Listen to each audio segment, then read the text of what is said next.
बेहतर से बेहतर की तलाश करो, मिल जाए नदी तो समंदर की तलाश करो, टूट जाता है शीशा पत्थर की चोट से, टूट जाए पत्थर ऐसा शीशा तलाश करो। हेलो फ्रेंड्स, कैसे हैं आप सब? आशा करते हैं आप लोग स्वस्थ मस्त तंदुरुस्त होंगे और अपनी तैयारी को जोर शोर से कर रहे होंगे। तो आज बात करने वाला हूँ 13 दिसंबर दिन बुधवार के करंट अफेयर्स की।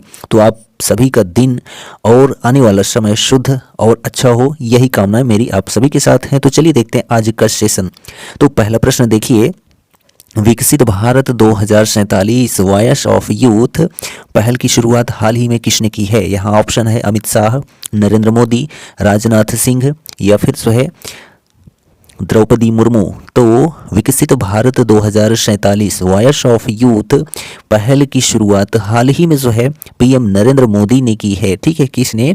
तो पीएम नरेंद्र मोदी ने। तो यहाँ ऑप्शन नंबर जो आपका बी है वह करेक्ट हो जाता है। ठीक, प्रधानमंत्री श्री नरेंद्र मोदी ने 11 दिसंबर को वीडियो कॉन्फ्रेंसिंग के माध्यम से विकसित भारत @2047 युवाओं की आवाज़ का शुभारंभ किया। कार्यक्रम के दौरान प्रधानमंत्री मोदी ने इस पहल की शुरुआत में देश भर के राजभवनों में आयोजित कार्यशालाओं में विश्वविद्यालयों के कुलपतियों, संस्थानों के प्रमुखों और जो है संकाय सदस्यों को जो है संबोधित किया। कब?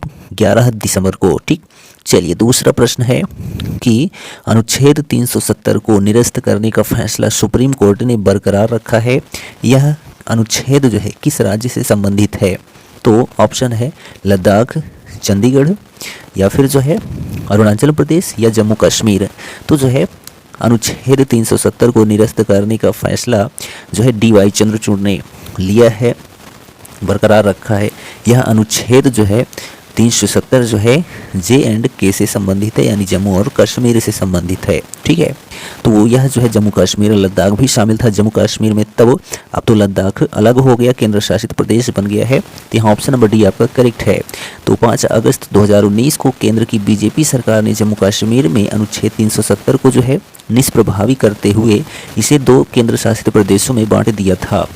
सर्वोच्च न्यायालय ने जो है सोमवार को अपना फैसला सुनाते हुए कहा कि 370 एक अस्थायी प्रावधान था और राष्ट्रपति के पास जो है इसे हटाने की शक्ति थी। ठीक, चलिए तीसरा प्रश्न है कि 4 दिवसीय विश्व निवेश सम्मेलन किस शहर में आयोजित किया जाएगा? यहाँ ऑप्शन है दिल्ली, चंडीगढ़ या फिर जो है गोवा या केरल। तो जो है 4 दिवसीय विश्व निवेश सम्मेलन जो है किस शहर में या किस राज्य में? तो दिल्ली केंद्र शासित प्रदेश में जो है आयोजित किया जाएगा। तो यहाँ ऑप्शन नंबर ए आपका करेक्ट हो जाता है। ठीक, तो 11 दिसंबर भारत 11 दिसंबर से नई दिल्ली में 4 दिवसीय 27वें वाइपा यानी WAIPA विश्व निवेश सम्मेलन की मेज़बानी करेगा।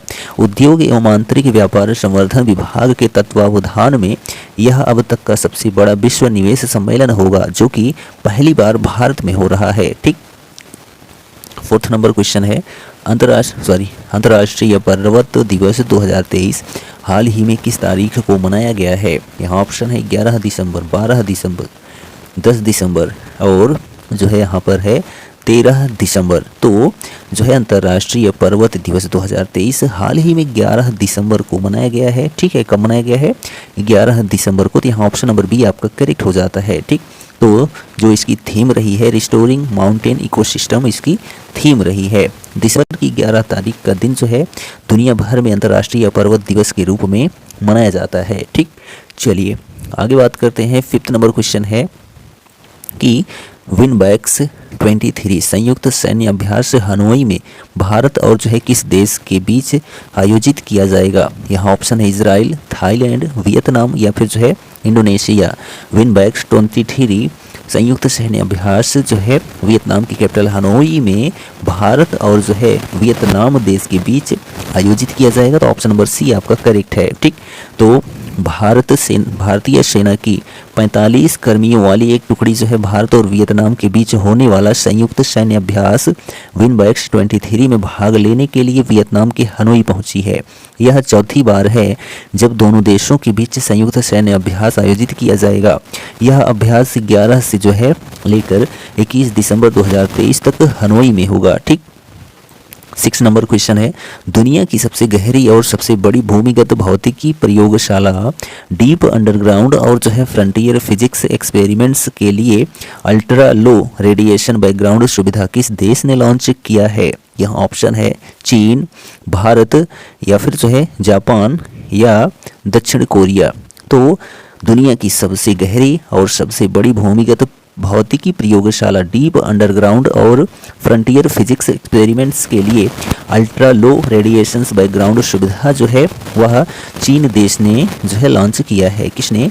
तो चीन देश ने। तो यहाँ ऑप्शन नंबर ए आपका करेक्ट हो जाता है। ठीक, नेक्स्ट क्वेश्चन है 7 नंबर, किस लेखिका को उनके संस्मरण यादें और यादें के लिए 2023 का व्यास सम्मान देने की घोषणा की गई है? यहाँ ऑप्शन है सुभद्रा कुमारी, रेखा दीक्षित, पुष्पा भारती या फिर जो है विद्या चंचल। तो किस लेखिका को? तो पुष्पा भारती लेखिका को उनके संस्मरण यादें और यादें के लिए 2023 का व्यास सम्मान देने की घोषणा की गई है। तो यहाँ ऑप्शन नंबर सी आपका करेक्ट हो जाता है। यह सम्मान जो है प्रति वर्ष के बिड़ला फाउंडेशन द्वारा दिया जाता है। 1991 में पहली बार रामविलास शर्मा को उनकी साहित्यिक कृति भारत की प्राचीन भाषा और हिंदी के लिए दिया गया था। ठीक, चलिए नेक्स्ट क्वेश्चन है 8th नंबर, नवंबर महीने का ICC men's player of the month award किसे दिया गया है? तो ऑप्शन है विराट कोहली, ट्रेविस हेड, रोहित शर्मा या फिर ग्लेन मैक्सवेल। तो नवंबर 2 महीने का ICC men's player of the month जो है ट्रेविस हेड को दिया गया है। तो यहाँ जो ऑप्शन नंबर आपका बी है वह करेक्ट हो जाता है। ठीक, तो महिला में यह अवार्ड जो है नाहिदा अख्तर को दिया गया जो कि बांग्लादेश की खिलाड़ी हैं, और ट्रेविस हेड जो है वह ऑस्ट्रेलिया के प्लेयर हैं। नेक्स्ट क्वेश्चन है, इंदिरा गांधी राष्ट्रीय ओपन विश्वविद्यालय यानी कि इग्नू ने छात्र और संकाय गतिशीलता को बढ़ावा देने के साथ साथ शिक्षण के लिए अत्याधुनिक तकनीक को शामिल करने के लिए किस देश के ओपन विश्वविद्यालय के साथ समझौता किया है? यहाँ ऑप्शन है केन्या, अमेरिका, मलेशिया या फिर जो है जापान। तो जो है केन्या देश के साथ। ठीक है, इंदिरा गांधी राष्ट्रीय ओपन विश्वविद्यालय ने छात्र और संकाय गतिशीलता को बढ़ावा देने के साथ साथ शिक्षण के लिए अत्याधुनिक तकनीक को शामिल करने के लिए केन्या देश के साथ जो है ओपन विश्वविद्यालय के साथ समझौता किया है। किसने? इग्नू ने। किससे? तो केन्या के ओपन विश्वविद्यालय से। ठीक, तो इंदिरा गांधी राष्ट्रीय मुक्त विश्वविद्यालय इग्नू दुनिया का सबसे बड़ा विश्वविद्यालय जो कि 1985 में संसद के एक अधिनियम द्वारा जो है स्थापित किया गया था। किसको? इग्नू को। ठीक है, 10वां नंबर प्रश्न देखिए, किसने रमज़ान में इफ्तार की भोजन परंपरा को अमूर्त सांस्कृतिक विरासत के रूप में जो है मान्यता दी है? यहाँ ऑप्शन है वर्ल्ड बैंक, एडीबी, यूनेस्को या फिर जो है नन ऑफ दीज। किसने? तो यूनेस्को ने। ठीक है, किसने?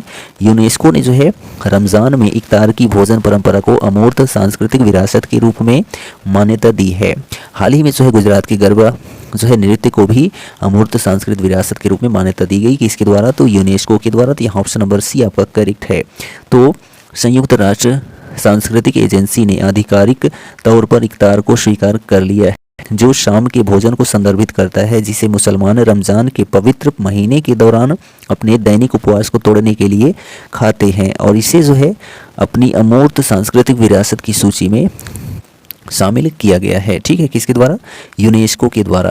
तो यूनेस्को के अनुसार जो है इफ्तार, जिसे इफ्तारी या फिर जो है इफ्तार भी कहा जाता है, सभी धार्मिक और जो है औपचारिक दायित्वों के पूरा होने के बाद रमज़ान के पूरे महीने में सूर्यास्त के समय मुसलमानों द्वारा मनाई जाने वाली एक प्रथा है। ठीक, चलिए नेक्स्ट क्वेश्चन है 11 number, Guwahati master 2023 badminton tournament में महिला डबल्स का खिताब किसने जीता है? यहाँ ऑप्शन है अश्विनी पोनप्पा, तनीषा क्रेस्टो, मनीष कुमारी। यहाँ ऑप्शन डी है ए और बी दोनों। तो गुवाहाटी मास्टर 2023 बैडमिंटन टूर्नामेंट में महिला डबल्स का खिताब जो है अश्विनी पोनप्पा और तनीषा क्रेस्टो ने जीता है। तो इसलिए यहाँ ऑप्शन नंबर डी आपका करेक्ट हो जाता है। ठीक, 12 नंबर क्वेश्चन है, क्या कि किस देश में तमिल कवि और जो है दार्शनिक तिरुवल्लुवर की प्रतिमा का अनावरण किया गया है? यहाँ ऑप्शन है थाईलैंड, मलेशिया, फ्रांस या फिर ऑस्ट्रेलिया। तो किस देश में? तो जो है फ्रांस देश में, ठीक है। कहाँ पर? फ्रांस देश में तमिल कवि और दार्शनिक तिरुवल्लुवर की प्रतिमा का अनावरण किया गया है। यहाँ ऑप्शन नंबर सी आपका करेक्ट हो जाता है, ठीक। प्रधानमंत्री नरेंद्र मोदी ने फ्रांस के सेरगी में तमिल कवि और दार्शनिक तिरुवल्लुवर की प्रतिमा के अनावरण की प्रशंसा की है। एक सोशल मीडिया पोस्ट में श्री नरेंद्र मोदी ने कहा कि यह प्रतिमा भारत और फ्रांस के साझा सांस्कृतिक संबंधों का सजीव प्रमाण है, ठीक। चलिए नेक्स्ट क्वेश्चन है 13 नंबर कि भारत किस देश की सीमा से सटे नमक रेगिस्तान में दुनिया की सबसे बड़ी नवीकरणीय ऊर्जा परियोजना का निर्माण कर रहा है? ऑप्शन है बांग्लादेश, चीन, नेपाल या फिर पाकिस्तान। तो भारत जो है किस देश की? तो पाक देश की सीमा से सटे नमक रेगिस्तान में दुनिया की सबसे बड़ी नवीकरणीय ऊर्जा परियोजना का निर्माण कर रहा है। कौन? भारत देश। तो यहाँ ऑप्शन नंबर डी आपका करेक्ट है। नेक्स्ट क्वेश्चन है अजंता एलोरा फिल्म फेस्टिवल में पद्म पानी लाइफ टाइम अचीवमेंट्स अवार्ड हाल ही में किसको मिला है? यहाँ ऑप्शन है रजनीकांत, जावेद अख्तर, सोनू निगम या फिर इनमें से कोई नहीं। तो अजंता एलोरा फिल्म फेस्टिवल में जो है लाइफ टाइम अचीवमेंट्स अवार्ड जो दिया गया वह जावेद अख्तर को दिया गया, ठीक है। किसको? जावेद अख्तर को। तो यहाँ ऑप्शन नंबर आपका बी करेक्ट हो जाता है। तो जावेद अख्तर एक भारतीय कवि, गीतकार, पटकथा लेखक और जो है राजनीतिक कार्यकर्ता हैं। हिंदी सिनेमा में अपने काम के लिए जाने जाने वाले जावेद ने 5 राष्ट्रीय फिल्म पुरस्कार जीते हैं और भारत को जो है 2 सर्वोच्च नागरिक सम्मान 1999 में पद्मश्री और जो है 2007 में पद्म भूषण से सम्मानित हैं। कौन? जावेद अख्तर, ठीक। चलिए एक्स्ट्रा कवरेज में देख लेते हैं। तो मध्य प्रदेश के नए मुख्यमंत्री हाल ही में कौन बने हैं भाजपा सरकार की? तो मोहन यादव बने हैं, वो भी 18वें नंबर के जो है मुख्यमंत्री बने हैं। नेक्स्ट क्वेश्चन है कि छत्तीसगढ़ के नए मुख्यमंत्री हाल ही में कौन बने हैं? तो जो है विष्णुदेव साय बने हैं छत्तीसगढ़ के नए मुख्यमंत्री। नेक्स्ट क्वेश्चन है कि दुनिया की तीसरी सबसे वैल्यूएबल तंबाकू कंपनी हाल ही में कौन सी बनी है? तो आईटीसी बनी है, वो भी 68.6 अरब डॉलर, ठीक है। नेक्स्ट क्वेश्चन है कि प्रथम भारतीय कला, वास्तुकला और डिजाइन द्विवार्षिक 2023 का उद्घाटन हाल ही में किसने किया है? तो श्री नरेंद्र मोदी ने किया है। कहाँ पर किया है? तो लाल किला नई दिल्ली में किया है, ठीक। नेक्स्ट क्वेश्चन है कि भगवान गौतम बुद्ध के प्रमुख शिष्य एवं धम्म सेनापति महामोगलान का महापरिनिर्वाण जो है दिवस कब मनाया जाता है? तो 12 दिसंबर को भगवान गौतम बुद्ध के प्रमुख शिष्य एवं धम्म सेनापति महामोगलान का महापरिनिर्वाण दिवस मनाया जाता है 12 दिसंबर को। नेक्स्ट क्वेश्चन है दिसंबर 2023 में किस अभिनेता को जो है इटली के सबसे प्रतिष्ठित award order of merit of the Italian Republic से सम्मानित किया गया है? तो कबीर बेदी को, ठीक है। दिसंबर 2023 में कबीर बेदी अभिनेता को इटली के सबसे प्रतिष्ठित award order of merit of the Italian Republic से सम्मानित किया गया है। नेक्स्ट क्वेश्चन है समृद्धि कॉन्क्लेव नामक डीप टेक स्टार्टअप प्रोत्साहन अभियान कहाँ शुरू किया गया? तो आईआईटी रोपड़ में, ठीक है। कहाँ पर? आईआईटी रोपड़ में। नेक्स्ट क्वेश्चन है मानवाधिकार दिवस कब मनाया जाता है? तो 10 दिसंबर को मनाया जाता है और इसकी थीम क्या रही है 2023 की? सभी के लिए स्वतंत्रता, समानता और न्याय है, ठीक है। नेक्स्ट क्वेश्चन है कि सीमा पर अशांति बढ़ने पर थाईलैंड और किस देश के द्वारा एक टास्क फोर्स का गठन किया जाएगा? तो म्यांमार और जो है थाईलैंड देश की सेना के द्वारा जो है टास्क फोर्स का जो है क्या किया जाएगा? गठन किया जाएगा। नेक्स्ट क्वेश्चन है कि आसियान महिला शांति रक्षकों के लिए किस देश की सेना द्वारा टेबल टॉप प्रैक्टिस आयोजित किया गया है? तो भारतीय सेना द्वारा जो है आसियान महिला शांति रक्षकों के लिए भारतीय सेना द्वारा टेबल टॉप प्रैक्टिस आयोजित किया गया है, ठीक।